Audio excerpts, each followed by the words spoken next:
Our model is very unique. So we're not a purely financially oriented venture capitalist next door. What we do and what we really try to do is create ecosystems around core themes. Welcome to Icons and Insights powered by C360, where the business of sports, technology, and broadcasting converge to create the immersive media economy. Now let's get into it with your hosts, Howard Wright and Cher Jones. Speed, lightning speed.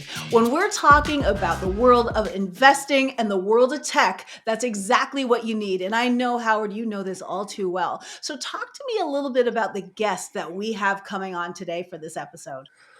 Thank you, Cher. Our guest today is Lewis Burik from TechNexus. TechNexus has this unbelievable track record of identifying companies, incubating those companies, weaponizing the best of their IP, and really allowing those companies to reach the highest version of themselves. And we could not be more excited to have Lewis on the program or have TechNexus as part of our portfolio as we go forward. Oh, exciting stuff. Lewis, thank you so much for joining us. It's great to have you on the show. I'm happy to be here. I've listened to a couple episodes. I think it's really cool what you guys are doing. So hopefully I can add a little something to the content library at C360. I know you can. So the first thing that I want to talk to you about is this whole concept of a venture collaborative. To me, I hear collaboration. That means speed. Talk to us a little bit about that and how it works for you guys. Yeah, our model is very unique. So we're not a purely financially oriented kind of venture capitalist next door. What we do and what we really try to do is create ecosystems around core themes. And the themes are really informed by corporations that we partner with. Think kind of old school, legacy, entrenched leading corporations, primarily in the Midwest, primarily hardware manufacturing business models. And we work with them to kind of identify the threats and opportunities posed by emerging technology ventures and leaders like Howard and his team. And then beyond that, we work to create relationships, and 1+1=3 relationships, meaning investing in entrepreneurs in themes that are mutually interesting, and then post-investment, really creating collaboration initiatives and being a value-added shareholder for a startup and bringing some really interesting ideas to the more corporate side of the equation. And that's really like you're looking at that end-to-end style of investing and having that community to really dive deep and work with these companies in order for them to realize their total potential. So sounds like a plan. Absolutely. You guys have incubated hundreds of ventures. What type of pattern recognition do you find in these investable businesses? So that's a great point. TechNexus didn't even start as an investing organization. Way back when, I think 2005, founding partners Terry Howerton and Fred Hoke, it started as a true kind of shared space incubator, collaborative space purely for startups. And Chicago known for kind of legacy businesses of all forms and fashion, healthcare, manufacturing, you name it, finance, etc. And as these interesting technology startups started showing up, so too did corporates, wanting to kind of get some mind share in these software and hardware innovators in their own backyard. And we kind of, I would say, walked into this role as kind of a facilitator, a collaborator. And as a result of that, have seen every stage of the growth life cycle. And in terms of finding kind of investable businesses, we've just got such incredible muscle memory, leadership from former entrepreneurs, ton of reps now investing. We started investing in 2017, I believe, have made over 150 investments in the past few years, and just finding the founders who kind of have that founder market fit, that founder product fit, and the themes we care about. It's kind of a reflex that we've developed over time here. Wildly interesting, Lewis. Cher, what they bring is not just the cash. It's the operational expertise. It's the experience. It's having the human capital along with the transactional capital. We have a lot to learn and going to enjoy the path forward with TechNexus. Do you hear common themes even though you go into different verticals? Or are there rules of engagement or rules for the road if you're in fintech or 5G or sports and media or aerospace and defense? Yeah, I think a lot of it is about leadership, right? Finding the leaders that you think are the right ones for the job. If I were to, create in a lab someone to create an immersive content sports tech player, I don't know that I could have done better than you, Howard. So I think there's kind of an art to kind of knowing the themes we want to invest in and then finding the right entrepreneurs to support and giving them resources to succeed.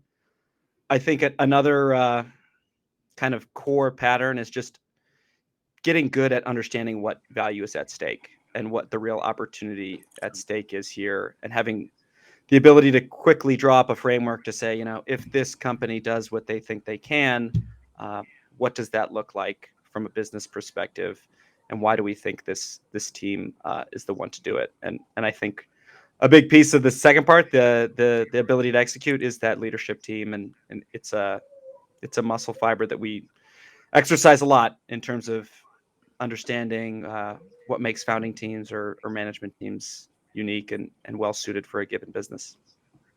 So you guys have invested into C360, and just to be a fly on the wall, what was it about your investment thesis and everything that you've been looking at as far as the structures and framework that you have in place that you're like, yes, we are investing in C360? Talk to us a little bit about that and that decision-making process. Yeah, it didn't take long for us to become big fans of Howard and his story. I think we were probably a bit late to the party, frankly, and we were knocking down the door to get involved. We're big believers in kind of immersive content as a category, next gen audiovisual experiences, and C360 just has a pretty unique right to win in that space, given their tech. Yeah, I don't know that there's a good kind of comp for them in the market today or in the next few frames of time. And then again, Howard, when we talk about finding the right leader for the right market and product, I think, Howard, your creds and the team you've assembled around you is the right kind of group you want in your foxhole. So it was a slam dunk for us. We feel very privileged to be a part of the story, and already starting to get to work in terms of collaboration initiatives and creating value post investment, which is the more exciting part of this job. Yeah, much more to come on that one, Cher. But I will tell just a funny story about Lewis and I's first interaction. Cher, you ever had one of those days where you have 17 different Zoom, team, Google Meet calls? Sounds like today. Yeah. And any one of those days where you also happen to get 150 different emails, and from your known friends, you respond pretty quickly, boss, board member, etc. A relatively benign email comes in from Lewis. Hey, we're interested in talking about. And I responded in a way that I was not proud of. It was nothing, I was just not nearly as diplomatic as I would have liked to have been, or I aspire to be, put it that way. The response, when I look back at it now, said basically, the train is leaving the station. Are you ready to go? If you're ready to go, we can talk. If you're not ready to go, thank you, but no thank you. And I think it was an hour later that Lewis responded. I think we were on the call a day and a half later, and then I think we got to a collective yes in terms of a partnership and a handshake soon thereafter. So I apologize for how blunt I was, Lewis, but in terms of the speed of the interaction and the raise that we're still in and closing right now, I get a kick out of it now because it worked out well. That's not typically how I respond to investors, though. Well, we have a bit of a funky model because we're so thematically focused. Like, it makes my job very easy, right? I'm going through a sniper's rifle as I think about being very precise about which companies are interesting, which categories are interesting, versus kind of the VC next door who's got a much broader palette to pick from. So when I kind of got a bit more familiar with what you're working on, I don't think I was going to take no for an answer. So blunt or not, I'm glad that you took the call. I love it, but that's like proof to your model at the end of the day, right, Howard? Is like that's how they were to go on speed no matter what. And also that experience of what you're saying, Lewis, is knowing when you're not going to say no, knowing when you are in for a winner. So I think that's pretty awesome. And more than that, Cher, it's really just having kind of the processes in place and going through the kind of soup to nuts, initial email through handshake agreement to closing. That's what we do 24/7, 365. So we've kind of got the systems in place to act quickly when we think there's something actionable that we want to be a part of. And we're not having to reinvent the wheel on every transaction, just given this is our bread and butter. Yeah. So Cher, that's the uniqueness of a Tech Nexus. They're not a traditional VC. They're not a traditional PE. We've talked to a lot of, I don't know, family offices. We talked to some sovereign wealth groups. They are almost a unique definition into themselves of, combining all the attributes that they have. Lewis, I had the pleasure of working with a lot of folks at Qualcomm Ventures. I sat inside Intel Capital for many years. So I've seen the corporate VC world activate and be activated with a lot of precision. It seems like you guys even have more latitude where you're outside of the corporate VC world. Tell us about that. How do you think about the CVC versus what you guys are doing? Yeah, it's a great question. And there's so many different flavors of CVC. It's hard to kind of compare one to the other. We really think of ourselves as ecosystem builders, right? Our job is to identify themes that matter to kind of our universe of corporate partners, and then build ecosystems that are very much thematically aligned.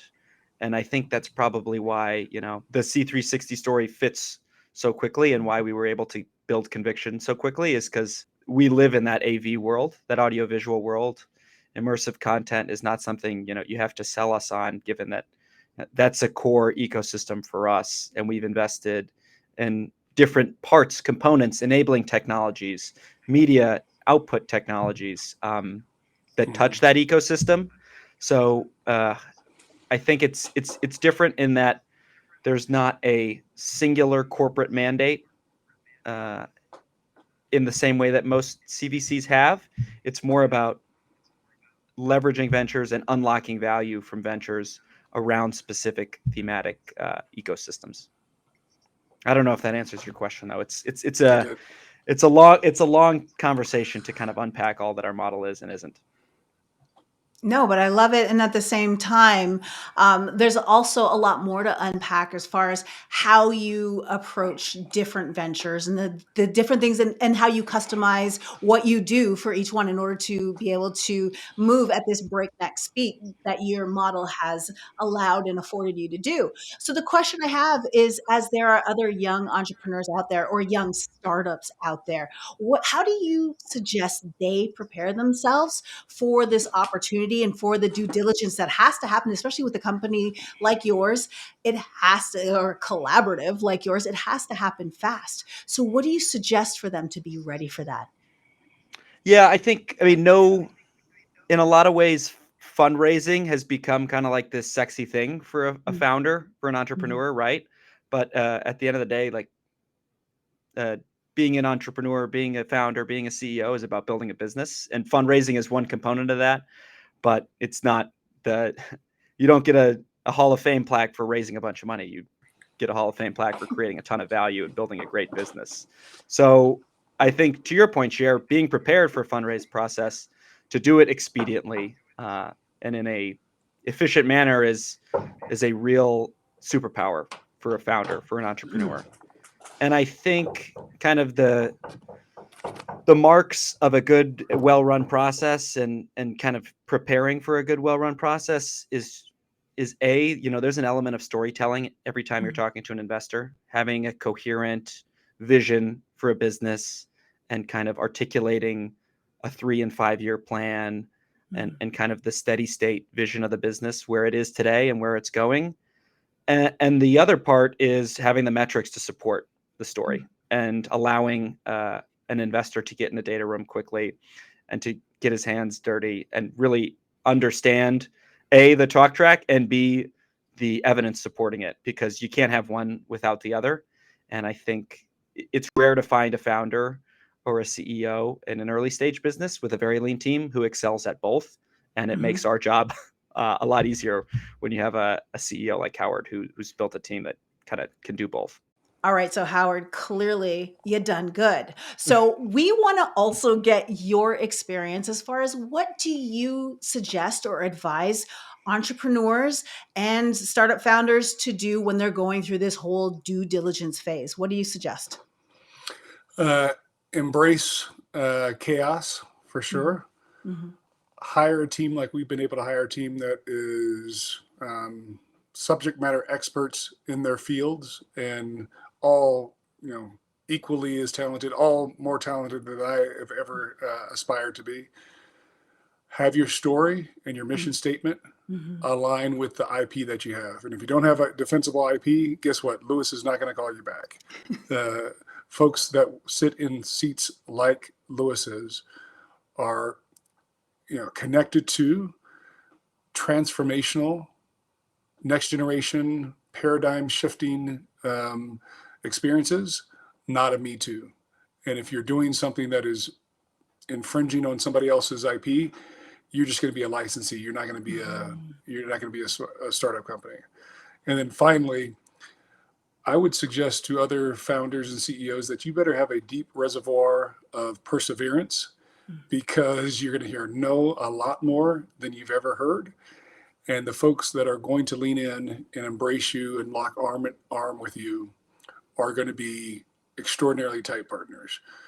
We, kissed some frogs along the way. We've wasted some time along the way trying to explain to folks that are not necessarily in this vertical, in this space, what all this means and how it could be a benefit to them. And we've also had folks that responded like savvy investors and responded extraordinarily quickly, like Lewis and TechNexus. And that is one of the many gifts that they've given us thus far. Mm-hmm.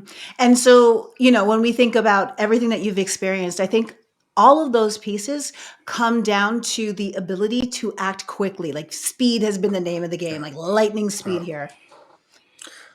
That And is, that's not something that comes overnight too, Cher. Mm-hmm. It's, we've been building expertise in this space for many years, and that comes from investing in companies that are tangential or things of that nature. So I think it's speed and its focus and its experience as well, which really becomes the unlock to actually move quickly and nimbly Exactly. when something exciting shows up.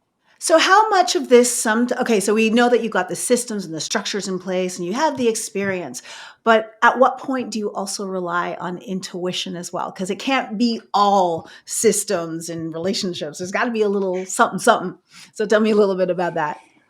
I think that's really where the pattern matching that we talked about earlier shows up, right? It's finding the right founder with the right mission and the right team surrounding him. And oh, by the way, a heavy patent portfolio doesn't hurt either. So, as we think about defensibility and kind of right to win, there's just a lot of boxes that a company like C360 checks quickly. Love it. So to date, before we have our exit in the liquidity event and hopefully in the not too distant future, what are you most proud of that you've worked on that folks might know that has come through the TechNexus turnstiles? Yeah, I'm a football guy.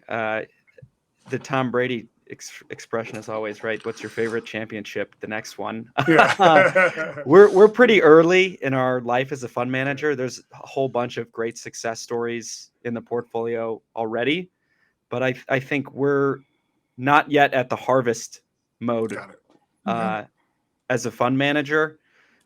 Nor will we ever really be, because we've seen some really exciting exits and some signals of some really really exciting ones down the pike. But we've been doing this for 5 years, invested in over 100 some odd companies in the past few years, and think when it comes time to kind of grade out down the line on both the strategic and the financial metrics, we're going to have a very exciting story to tell. Lewis, what about on the big fish that got away? Did you guys come in, like a day late or 15 minutes late to any one of the companies? And I'm not trying to embarrass you a lot. I'm trying to embarrass you a little bit to see if you missed out and the train left the station before you guys could connect. Maybe we should do this question again in 5 years and see how many more gray hairs I have. Okay. VC is a long life cycle, right? So, I mean, the average hold time, 7 to 10 years. So you don't really know what you missed until it's way too late. So maybe we'll do a 10th anniversary edition of this. I love it. I can have a better answer. I love so it. that's on the corporate side. Now we want to go a little bit more personal with you. Some of your background, Lewis. How did you get to in front of this microphone right here? So I'm from Chicago originally. TechNexus is a Chicago-based firm. I went to Stanford, like yourself. Go Tree. I know your one of your taglines is a short and non-illustrious athletic career, but I think mine was substantially shorter and substantially more non-illustrious. But I played football on some great teams at Stanford. I should say I practiced football more than played, but was kind of in a scout team capacity and really kind of got introduced to this world of technology entrepreneurship at Stanford. Had the opportunity to work for a great technology M&A advisory group right out of school. And really, that was a foundational experience for me and instilled a deep respect for technology founders and CEOs who wanted to really change the contours of the way things are done. And from that kind of foundation, I really was motivated, to get back to the Midwest in my hometown and kind of bring that spirit of entrepreneurship and innovation with me and find a home that encouraged it and fostered it. And TechNexus is certainly that. And better than that, I really was excited about going earlier in the company life cycle, directly investing in founders like yourself and really getting in the weeds in terms of creating value and finding the right founders to back. So when you think about that and you think about all that's on the horizon, what would you say excites you the most about what's next and what's out there as far as opportunities are concerned? I'm spending a ton of time now in kind of transportation tech as well, mobility tech. We've got a couple really exciting partnerships in kind of the outdoor recreation and transportation spaces. Those are themes. I mean, I wouldn't have to be a TechNexus employee to tell you that there's a ton of innovation happening in those themes. So it's just they're really good ponds to be fishing in, and we're talking every day with entrepreneurs who are attacking, electrification, shared access, sustainable ways of getting around, and just a lot of fun. There's a good mix of hardware and software, which are both interesting approaches and business models. And I think if I have to answer thematically, kind of transportation tech and how people get around and recreate is my answer today. That works for me. Then I want to close with, if you've watched the other programs, then you're prepared for this off the cuff or off the script question, which is, Lewis, tell us about the best day of your professional life and why, and what did you learn? And then we want to hear about the worst day of your professional life. What happened and what did you learn from that? I don't know that I've ever made it to the end of one of these icons. And Okay, that's it. That's a wrap. We're done with you, Lewis. I'm sorry. No, this is good. His money is in the bank. His money is paying for this. Okay, so Sure. you're good. Exactly. You're good. You're All good. right, we're not going to kick me out. The best day of my professional career and the worst. Okay. That's a good question. Oh, it is. We love this one. I want to say the best day, I think, is I'm an optimist. Okay. So the most exciting day is always day zero, right?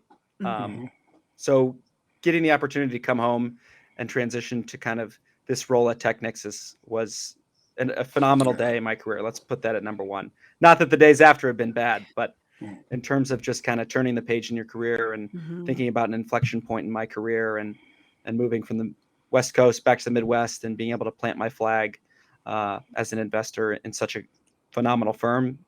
I'll roll with that. In terms of the worst days or worst day of my career, I don't know that I have a good answer. I think one of my superpowers as a professional is the ability to compartmentalize and leave work at work. So I think, not to say that my inbox goes away on Saturday morning, but I think one of my learnings from my first kind of chapter of my journey as a professional is the importance of kind of not letting a bad day at the office permeate beyond the office, even if the office is your living room and it's COVID. Talk about that for a second. That's a cop-out, but I don't know.